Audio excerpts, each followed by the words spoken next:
nga nahihiya at rasabante. Iniisip kung paano kita maaatake. Naninigas ang dila ko, di ko masabi. Baka mamaya mapahiya lang ako, ate.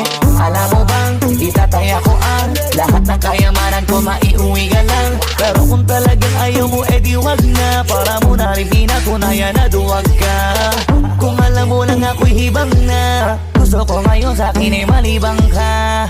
Para masabing gustong mahiram ka. Kaso paano kaya pag sinabi mo na wag Hindi ko na? mapigilan na lingunin yung chick na maluperang katawan, parang gusto kong sumama sa kanya kahit na di ko kilala. Nagdadalawang isip kong lalapitan ba kita, baka sakaling makausap ka. Huwag ka na munang aalis, yan sa